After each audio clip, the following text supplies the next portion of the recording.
एक मराठी माणूस का सप्रेम जय महाराष्ट्र।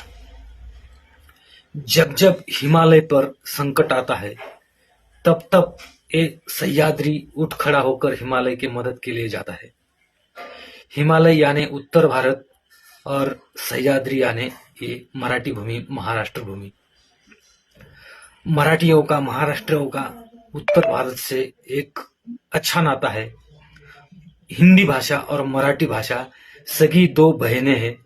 यानी हिंदी की जो लिपि है वो देवनागरी लिपि है और मराठी की भी जो लिपि है वो देवनागरी लिपि है। हमें हिंदी बोलने में कोई हिचकिचाहट नहीं है। और ये जो महाराष्ट्र है, यहाँ की शिक्षा प्रणाली है, उसमें 5वीं से 10वीं तक हिंदी भाषा हमारे पाठ्यक्रम में है। यानी हमें हिंदी भाषा सिखाई जाती है। तो हमें हिंदी भाषा से बहुत ज्यादा लगाव है। हमें मालूम नहीं उत्तर भारत के लोगों का मराठी भाषियों से क्या द्वेष है या प्रेम है, हमें मालूम नहीं। लेकिन हम जब महाराष्ट्र में जो आदमी 20 साल से 30 साल से रह रहा है, उसे अगर कहते हैं कि आप यहाँ 20 साल 30 साल से रोड के साइड अपना धंधा चलाते हैं और आपका ग्राहक अगर मराठी भाषी का है तो आप मराठी सीखनी चाहिए और मराठी बोलनी चाहिए, ये अपेक्षा से हम आपको बोलते हैं। कोई उत्तर भारतीय या कोई अदर राज्य का आदमी अगर महाराष्ट्र में 2 दिन का मेहमान बन के आता है तो हमारी अपेक्षा ही नहीं उन्हें मराठी बोलनी चाहिए।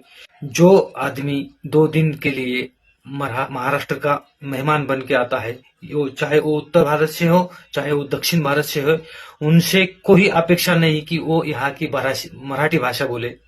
उनकी जो भाषा है वो बोले और उनको सहायता करके हमें अगर उत्तर भारतीय है तो हम खुद हिंदी बोल के उनकी सहायता करने के लिए तैयार है। हमें कोई परहेज नहीं, उनकी जो भाषा है वो बोले, हमारी भाषा बोलने की हमें कोई अपेक्षा नहीं है।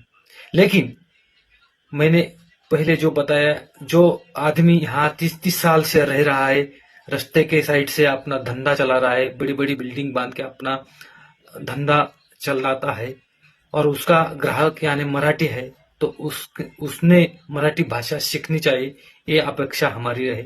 और यही मराठी और हिंदी का नहीं, लेकिन यही जो हमारी चर्चा है कि यही वाद विवाद की बात है।